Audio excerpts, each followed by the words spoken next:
متحدہ اپوزیشن کو وزیر اعظم کی عدالتی فیصلے کی ممکنہ خلاف ورزی کا خدشہ ہے۔ متحدہ اپوزیشن نے جوابی حکمت عملی تیار کر لی۔ ذرائع بتا رہے ہیں کہ قانونی ٹیم کی مشاورت سے مختلف ممکنات کے حوالے سے لاہ عمل بھی طے کیا جا رہا ہے۔ اپوزیشن نے قومی اسمبلی کے سیکرٹری، ایڈیشنل سیکرٹری، افسران کو خبردار کر دیا۔ متحدہ اپوزیشن کی مکمل تیاری ہے اور متحدہ اپوزیشن نے جوابی حکمت عملی تیار کر لی ہے۔ متحدہ اپوزیشن کو چونکہ وزیر اعظم کے عدالتی فیصلے کی ممکنہ خلاف ورزی کا خدشہ ہے، اس کے پیش نظر یہ جوابی حکمت عملی تیار کی گئی۔ قانونی ٹیم کے ساتھ باقاعدہ مشاورت کی گئی، مختلف ممکنات کے حوالے سے لاہ عمل طے کر لیا گیا۔ ساتھ ہی اپوزیشن نے قومی اسمبلی کے سیکرٹری، ایڈیشنل سیکرٹری اور افسران کو بھی خبردار کر دیا ہے۔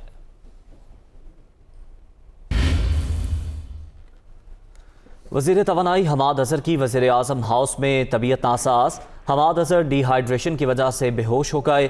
وفاقی وزیر کو فوری طور پر طبی امداد دی گئی، ذرائع ایسا بتا رہے ہیں۔ جی ہاں، آپ کو بتا رہے ہیں کہ وزیر توانائی حماد اظہر وزیر اعظم ہاؤس میں کچھ طبیعت ناسازی کی وجہ سے موجود ہیں اور فوری طور پر انہیں طبی امداد بھی دی گئی ہے۔ بتایا یہ جا رہا ہے کہ انہیں ڈی ہائیڈریشن کی وجہ سے بے ہوشی طاری ہوئی، جس کے بعد انہیں طبی امداد دی گئی ہے۔ وزیر توانائی حماد اظہر کی وزیر اعظم ہاؤس میں طبیعت ناساز ہو گئی۔ حماد اظہر ڈی ہائیڈریشن کی وجہ سے بے ہوش بھی ہو گئے، جبکہ وفاقی وزیر کو فوری طور پر طبی امداد دی گئی۔ پاکستان مسلم لیگ نون کے صدر شہباز شریف کہتے ہیں کہ پاکستان کو اجتماعی دانش اور اتفاق رائے کے مرہم کی ضرورت ہے۔ روزگار کی فراہمی سے غریبوں کے چولہے پھر سے جلانے میں کامیاب ہوں گے۔ ٹویٹ میں شہباز شریف نے کہا، پاکستان کے 22 کروڑ عوام کے مطالبے پر پیش کردہ تحریک عدم اعتماد کل انشاءاللہ پیش ہوگی۔ تحریک عدم اعتماد پاکستان کو مسائل کے اندھیروں سے نکالنے میں سنگ میل ثابت ہوگی۔ معیشت کو درست سمت استوار کر کے مہنگائی کے ستائے عوام کی داد رسی کرنی ہے۔ عالمی سطح پر پاکستان کے مقام اور تعلقات کو بحال کرنا ہے۔ قیادت کا امتحان ہی مشکل ترین حالات میں ہوتا ہے۔ وزیر داخلہ شیخ رشید نے کہا ہے کہ سپریم کورٹ کے فیصلے سے قوم میں مایوسی کی لہر اٹھی۔ بڑی طاقتیں اسی طرح عدم اعتماد کرتی ہیں اور بندوں کو خریدتی ہیں۔ مزید کہا کہ 3 ماہ پہلے کہا تھا استعفے دے دو یا اسمبلی توڑ دو، ہر کوئی اس کیس میں بے نقاب ہو گیا۔ وہ اسلام آباد میں میڈیا سے گفتگو کر رہے تھے۔ بڑی طاقتیں اسی طرح عدم اعتماد کرتی ہیں، بندوں کو خریدتی ہیں۔ سارے فیصلے سے قوم میں مایوسی کی لہر دوڑی ہے اور ایک زندہ قوم محسوس کر رہی ہے کہ بعض گندی نالی کی اینٹیں جو کرپشن میں ملوث تھی، انہیں اقتدار کے محلوں میں لگایا جانے کی سازش ہو رہی ہے۔ آخری آپشن ہمارے پاس یہ ہے کہ ہم استعفے دے دیں، کیونکہ ان چوروں کے ساتھ ملک نہیں چل سکتا۔ یہ مسالے والے اور یہ پتاشے والے اور مقصود، یہ سب اب پاکستان آئیں گے۔ ہر کوئی اس کیس میں ایکسپوز ہو گیا ہے، تمام طاقتیں اس میں ایکسپوز ہو چکی ہیں۔ جب میں یہ کہتا تھا استعفے دے دو، یعنی نئے الیکشن کرا دو، اسمبلی توڑ دو، میں اس وقت بھی ٹھیک تھا۔ جب میں کہتا تھا ایمرجنسی لگا دو، اس وقت بھی ٹھیک تھا۔ پاکستان پیپلز پارٹی کے رہنما لطیف خوسا نے دعویٰ کیا ہے کہ وزیر اعظم آج اپنے خطاب میں استعفے کا اعلان کریں گے۔ انہوں نے کہا یہ بھی ایک سیاسی مظلوم بننے کی کوشش ہوگی جس میں وہ کامیاب نہیں ہوں گے۔ وزیر اعظم، صدر، اسپیکر اور فواد چودھری نے آئین شکنی کی ہے۔ وہ کراچی میں میڈیا سے گفتگو کر رہے تھے۔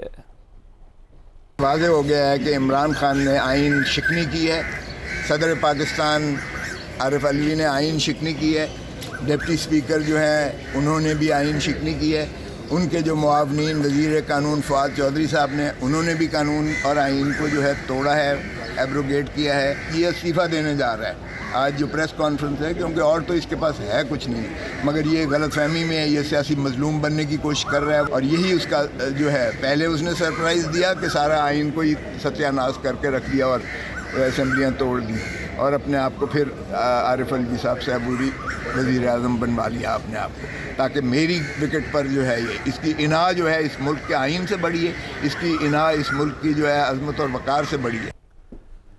پیپلز پارٹی کی رہنما شیری رحمان کا کہنا ہے کہ سپریم کورٹ کے فیصلے نے پوری قوم کا سر فخر سے بلند کر دیا۔ عدالت کا فیصلہ سب کے لیے پیغام ہے کہ آئین سے بالا تر کوئی نہیں۔ شیری رحمان کا کہنا ہے کہ تحریک انصاف آئین کی اہمیت سے واقف ہی نہیں، جمہوریت کی تاریخی جدوجہد میں ان کا کوئی کردار نہیں۔ شکست سے بچنے کے لیے آئین کی 1 بار نہیں 3 بار خلاف ورزی کی گئی۔ عدالت نے ثابت کر دیا کہ ملک کی سالمیت آئین پر عمل میں ہے۔ پی ٹی آئی رہنما سینیٹر فیصل جاوید نے کہا ہے کہ عمران خان کو چیلنجز کا سامنا کرنا بخوبی آتا ہے۔ ٹویٹ میں ان کا کہنا ہے کہ بظاہر اپوزیشن کو لگ رہا ہے کہ وہ جیت چکے ہیں، مگر ایسا ہے نہیں۔ کپتان آج شام ایک اہم اعلان کریں گے۔ عمران خان اپنی قوم کو کبھی مایوس نہیں کریں گے۔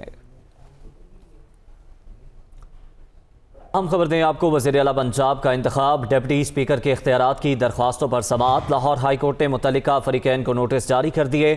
سیکرٹری پنجاب اسمبلی ریکارڈ سمیت 11 اپریل کو طلب کر لیے گئے۔ ڈپٹی اسپیکر کو پنجاب اسمبلی میں داخلے کی فوری اجازت دینے کی استدعا کو عدالت نے مسترد کر دیا ہے۔ وزیر اعلیٰ پنجاب کا انتخاب ہے، جس حوالے سے آپ کو اپڈیٹ کر رہے ہیں کہ ڈپٹی اسپیکر کے اختیارات کی درخواستوں پر سماعت ہوئی ہے۔ لاہور ہائی کورٹ نے متعلقہ فریقوں کو نوٹس جاری کر دیے۔ سیکرٹری پنجاب اسمبلی ریکارڈ سمیت 11 اپریل کو طلب کر لیے گئے ہیں، جبکہ ڈپٹی اسپیکر کو پنجاب اسمبلی میں داخلے کی فوری اجازت دینے کی استدعا کو مسترد کر دیا ہے۔ خاتون اول کی قریبی دوست فرح خان نے خود پر لگے تمام الزامات کی تردید کر دی ہے۔ فرح خان کا کہنا ہے کہ سیاست سے تعلق ہے، نہ ہی کبھی سرکاری معاملات میں مداخلت کی ہے۔ فرح خان نے مزید کہا کہ ان کے کردار پر کیچڑ اچھالنے والوں کی اپنی بھی بہن بیٹیاں ہیں۔ بزنس کے حوالے سے ان کے شوہر پہلے ہی وضاحت دے چکے ہیں۔ جن لوگوں کو ان کے ساتھ منسوب کیا گیا وہ بھی اس کی تردید کر چکے ہیں۔ ان کی فیملی ان الزامات کو سن کر سکتے اور صدمے کی کیفیت میں ہے۔ خدا را انہیں اور ان کے خاندان کو سنی سنائی باتوں پر بدنام نہ کیا جائے۔ وزیر اعلیٰ پنجاب عثمان بزدار کا کہنا ہے کہ جنوبی پنجاب کے عوام کی محرومیوں کا ازالہ کیا، پسماندہ اضلاع کو ترقی کے سفر میں یکساں اہمیت دی ہے۔ وزیر اعلیٰ پنجاب کا کہنا ہے کہ جنوبی پنجاب سیکریٹریٹ کو مالی و انتظامی لحاظ سے خود مختار بنایا۔ حکومت نے عوام سے کیا وعدہ پورا کیا۔ جنوبی پنجاب کو ماضی کے مقابلے میں زیادہ ترقیاتی فنڈز فراہم کیے۔